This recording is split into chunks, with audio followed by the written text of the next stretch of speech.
Olá, internautas! Sejam bem-vindos a mais um Fora do Padrão, edição especial Quarentena. Queria dizer que eu não estou furando a quarentena, meu convidado de hoje mora comigo, né? Então, você quer se apresentar? Bom, eu sou o cara que mora com ela durante a quarentena e fora da quarentena também. Eu sou Alexandre, eu sou professor e pesquisador da área de educação. E a gente vai estrear um novo quadro, mas eu não vou prometer, porque toda vez que eu prometo um novo quadro, ele nunca se concretiza. Se você estiver assistindo é porque esse teste deu certo. Quando a gente assiste os filmes, a gente discute muito, porque ele trabalha na área da educação, mas ele também é sociólogo, então ele às vezes vê algumas camadas nos filmes que eu não vejo, e eu também vejo algumas que ele não vê. E a gente pensou em por que não trazer esses temas sociológicos que estão presentes no filme discutidos na frente da câmera. Então o teste que a gente está fazendo é, a gente assiste um filme, não conversa sobre ele e a gente conversa pela primeira vez já gravando. Qual é o filme de hoje? Clube da Luta.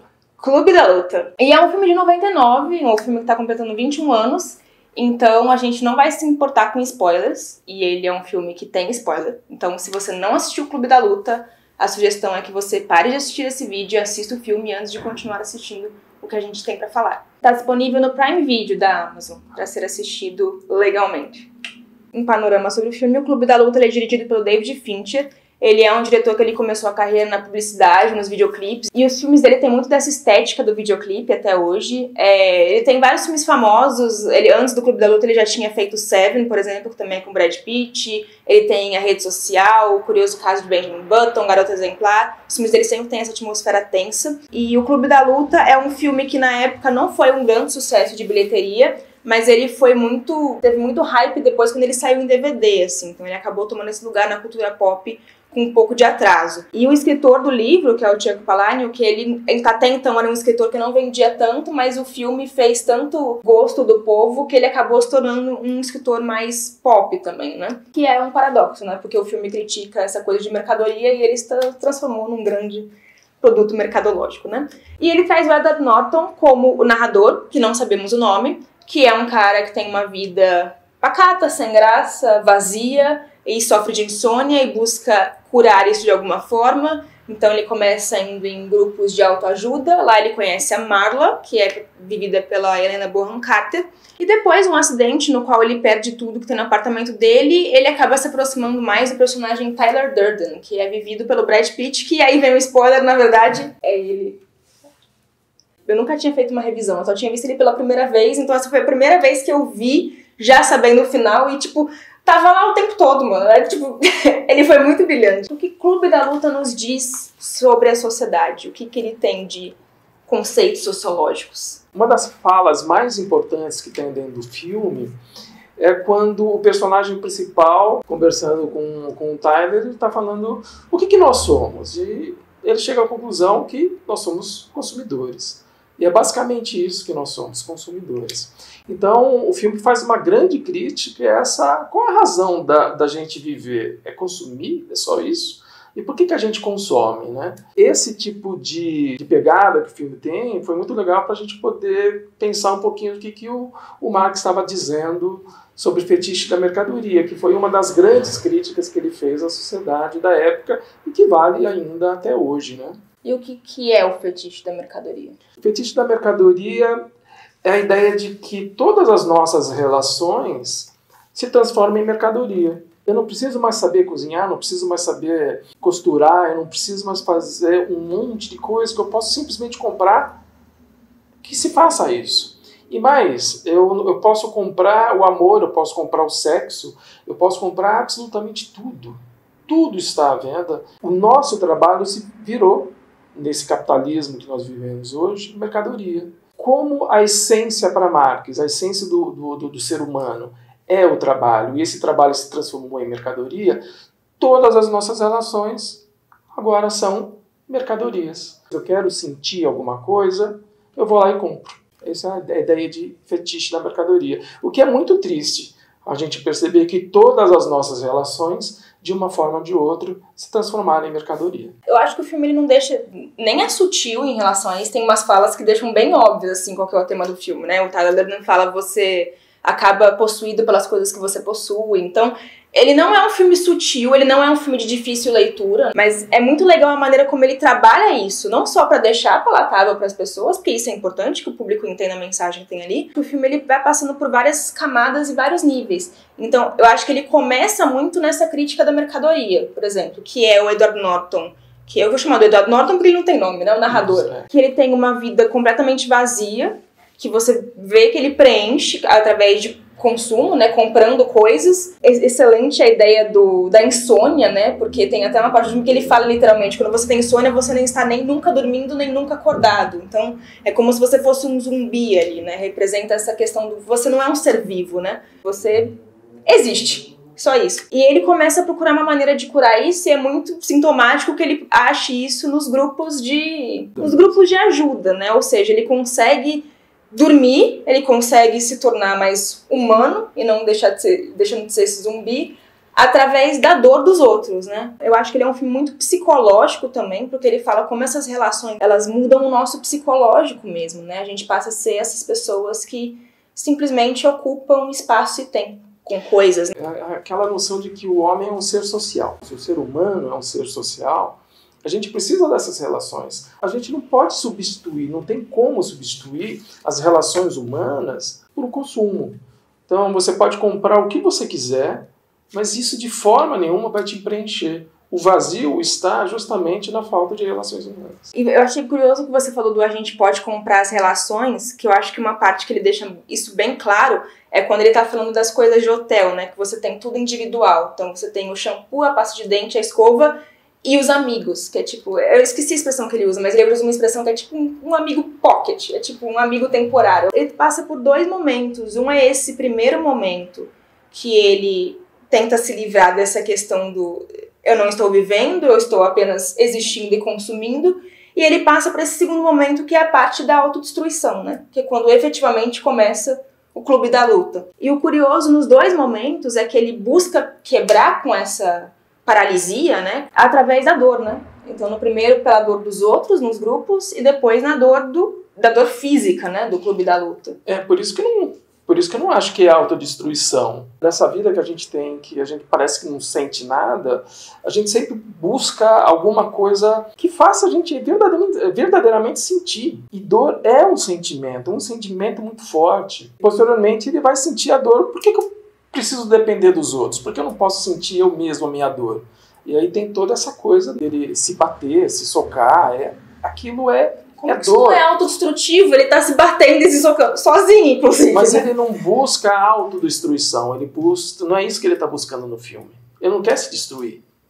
Ele quer sentir. O que ele tá fazendo com o corpo dele é só meio que um caminho para aquilo. Eu acho que é um comportamento autodestrutivo, o que é super comum, a gente vê aí várias pessoas que têm comportamentos autossabotadores, né, na sociedade. E eu acho, inclusive, que esse é um contra-argumento em relação às críticas que o filme sempre enfrentou, de que ele vangloria a violência, ou de que ele elogia o anarquismo, o que eu acho que obviamente não, porque eu acho que fica muito claro que o que ele constrói a partir do clube da luta vai destruir a vida dele também. David Fincher uma vez falou numa entrevista que o que ele queria mostrar é que não tem nada mais poderoso que uma ideia, né? Mais perigoso que uma ideia, né? Então, a ideia do Tyler Durden, que na verdade é a ideia dele, que parte a partir dessa apatia pro extremo, é uma ideia destruidora, assim, né? Explodir prédios, pessoas se batendo, violência.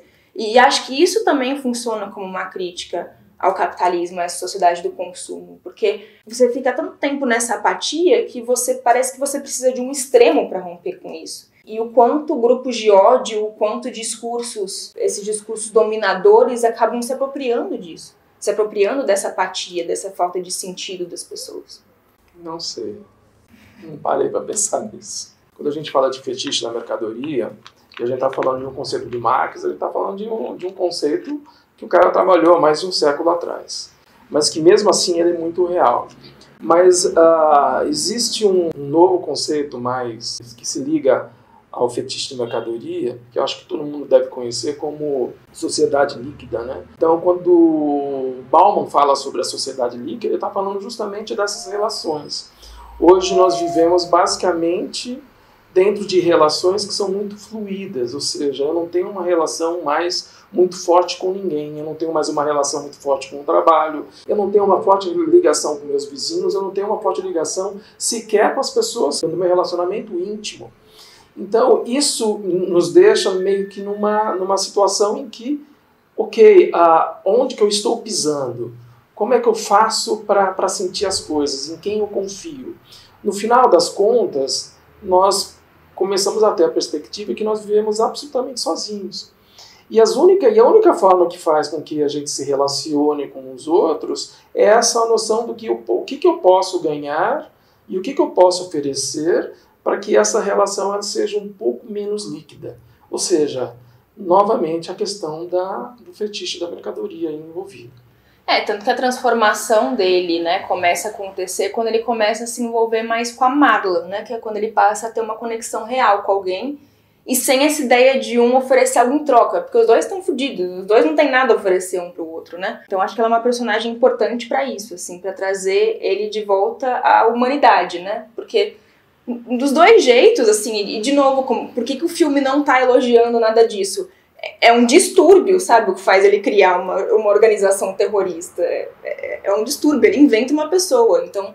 E depois ele claramente se arrepende disso e tenta destruir isso. Então é um processo eu acho que de quebra de paradigma, sabe? Ele vai dos extremos, da extrema apatia pra uma coisa extremamente anarquista e destruidora. E eu gosto muito de como a fotografia do filme dá indícios disso, porque... A tela do filme tá sempre preenchida com 1 milhão de coisas, né? Ele tá falando de mercadoria e parece que o filme ele é sempre poluído visualmente. Sempre você tá vendo um monte de coisa, sempre tem muitos objetos, sempre tem muita coisa em quadro. E quando ele vai pra casa do Tyler, né? Que na verdade, enfim, as coisas não deixam de ter importância. Elas só estão decadentes, desgastadas, destruídas. Mas você continua tendo essa tela cheia de coisas. Então, ele não está verdadeiramente preenchendo esse vazio com o Clube da Luta. Quando é que foi feito o Clube da Luta? 99. Quando é que foi feito o Matrix? 99. Você consegue perceber que existe uma relação entre os dois? Sim. Quando você sai da Matrix, né, que você está ali naquele... Né? Apatia também, né? Você não está vivendo.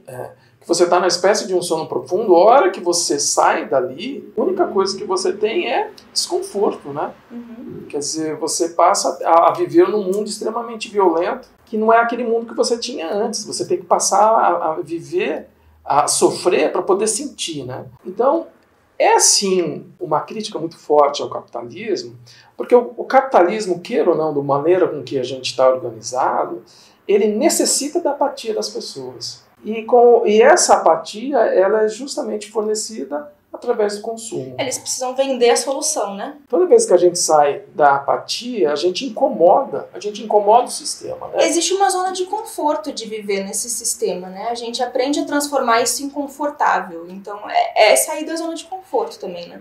Mas é mais do que isso. Quando você falou, por exemplo, você falou que ele monta uma rede terrorista, né? Sim. Ok. Desculpa se você não concorda que é uma rede terrorista. Não é questão que é uma rede terrorista. É a maneira com que a gente vê como a violência de uns, principalmente vindo de indivíduos, é potencializada na nossa crítica do que, por exemplo, a violência que vem das grandes corporações. Quando a gente olha, por exemplo, os desastres que aconteceram recentemente, por exemplo, com a questão da Samarco, com a questão da Vale. A Vale é conhecida por causar inúmeros sofrimentos em vários lugares do mundo. A gente tem, por exemplo, outro filme que fala sobre a Dupont. Que é O Preço da Verdade, um filme recente com Mark Ruffalo. Quer dizer, a gente vê essas grandes corporações, pode ser corporações imobiliárias, industriais, pode ser o sistema bancário, pode ser o sistema financeiro, pode ser um monte de coisa que causam sofrimento, obviamente causam mortes, que exploram uma grande parcela da sociedade, e a gente não vê isso como algo, como um terror, a gente vê isso como algo absolutamente normal. Quando alguém se levanta sobre isso, a gente, olha lá, ele está quebrando vidros. Mas a reação não necessariamente precisa ser violenta. É desconfortável sair do capitalismo. A hora que ele sai do capitalismo, o mundo dele é decadente, ele tá numa casa que tá caindo aos pedaços, né? Mas ele parte para esse extremo da violência. Eu acho que o filme mostra que uma sociedade violenta gera indivíduos violentos. Sim, claro.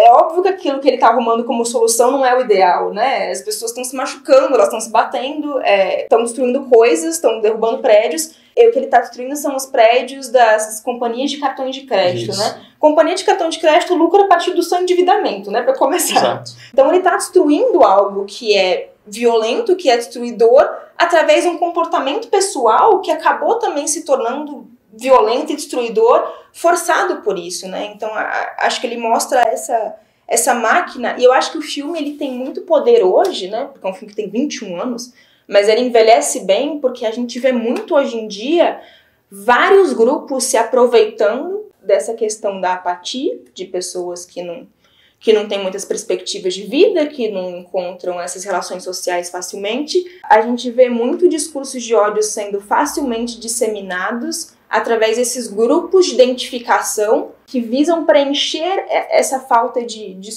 socialização na vida das pessoas, né? Não sei.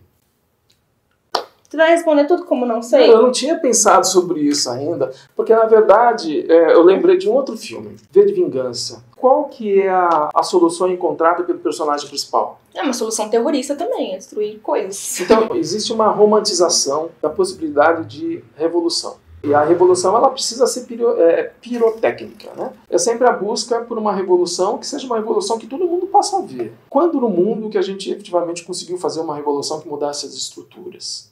As grandes estruturas da nossa sociedade, ela não modifica. A instituição familiar, a instituição religiosa e por aí vai, ela continua. A instituição jurídica, ela basicamente continua. Então, as revoluções nunca foram grandes revoluções nesse sentido, né? Então, há sempre uma esperança utópica de tentar fazer uma mudança de uma maneira muito pirotécnica, muito visual, né? Mas eu não acho que no Clube da Luta eles estão tentando fazer uma revolução social. Por mais que haja esse contexto do vamos destruir empresas de cartão de crédito, existe essa coisa de luta contra a corporação, mas todo mundo aí, todos os membros dessa organização estão procurando um benefício individual, que é a questão de sair dessa apatia, de sentir, de pertencer a um grupo. Então, é uma revolução bem egoísta que está acontecendo ali no Clube da Luta. Por isso que eu acho que não deveria ser romantizada essa maneira de ruptura com a apatia que eles arrumaram. O filme não romantiza, as cenas de violência não são bonitas. E não é essa revolução social, assim. Eu acho que o filme alerta para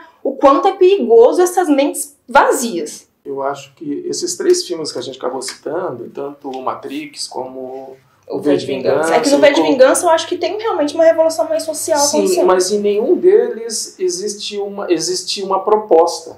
Quer dizer, eu quero revolucionar isso aí, mas eu não coloco uma proposta no lugar. Por quê? Porque efetivamente as pessoas não sabem. Eles só estão destruindo aqui, não existe proposta. Mas essa é uma das coisas que eu procuro falar com os meus alunos toda vez que a gente vai tratar em algum tema que acaba sendo uma crítica ao capitalismo.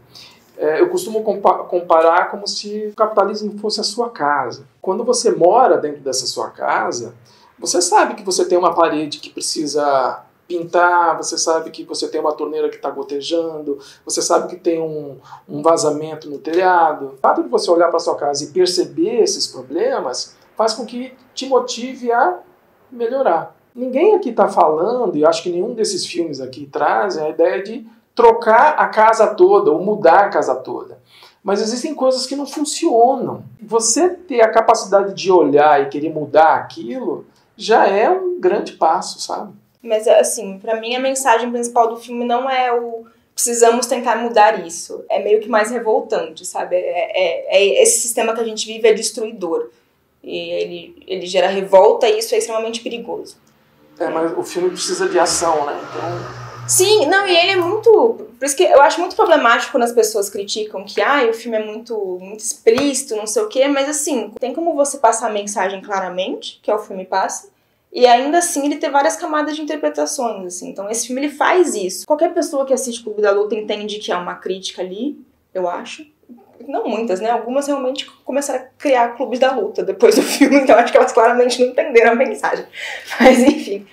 Mas existe muitas coisas por trás também. Então o David Fincher ele é muito habilidoso para trabalhar isso. Desde essa coisa, por exemplo, das mudanças de cenário. Então, antes, né, de partir para o Clube da Luta, a vida que o Edward Norton tem, ela é extremamente sem cor, vazia, mas sempre entulhada de coisas, e a partir do momento que o Tyler Durden entra na vida dele, né, ele começa a ficar mais cheio de vida, mais cor, mais explosivo, mas de um jeito sujo e de um jeito que continua essa coisa lotada, sabe? Então, através da fotografia, ele também mostra que não é exatamente uma solução o que tá vendo ali, né? O que tá vendo ali é meio que uma deterioração do indivíduo, né? É uma ação disruptiva mesmo, né? E o quanto ele vai dando essas pistas, né? De que o Tyler Durden e ele, na verdade, são a mesma pessoa o tempo todo também. Não só através de falas, tem uma outra coisa que depois que a gente assiste, a gente fala, tava muito óbvio o tempo inteiro, mas através de várias pistas. Então, o fato de que ele, aos poucos, vai sendo projetado, mais ou menos que nem ele faz com os flames de pinto, os filmes que ele monta. Então, ele também vai fazendo isso com o próprio Tyler Durden, que começa a ser projetado antes de efetivamente aparecer no filme, e o quanto ele tem essa meio que aura surreal, né? Então, quando ele começa nos grupos, ele vai para aquela caverna que tem o pinguim, a Marla atravessando a rua e não sendo atropelada, ele meio que cria essa narrativa de que a gente vive num sistema muito surreal, sabe? E acho que ele também é bem direto com o público, no sentido de que há um narrador, né? Então, toda vez que há um narrador, você acaba criando mais identificação com aquela pessoa. E ainda bem que você cria mais identificação com o narrador do que com o Tyler Durden. Com o fato deles quebrarem a quarta parede o tempo todo, né? Então eles falam diretamente com o público, com frequência, né? Quando você falou que o diretor ele quis passar então uma mensagem com o filme, mas parece que muito bem as pessoas não entenderam muito aquilo, né? Eu não sei exatamente quem falou, mas eu sou responsável pelo aquilo que eu falo e não exatamente pelo aquilo que você entende, né? Então... Tem uma fala do Lacan que não é isso, né? Não, tipo o Lacan tem isso daí. Quando nós vemos um filme, nós temos visões muito diferentes, tanto eu quanto você. Que muitas vezes é diferente, inclusive, do diretor. Quando nós vimos aquele filme Mãe, desculpa, mas a visão do diretor é muito mais sem graça do que a nossa. A gente tem um vídeo falando sobre Mãe, ele teve uma visão, eu tive outra, que não tem nada a ver com o que o Aronofsky propôs. Que é muito melhor do que a do diretor, inclusive. Né?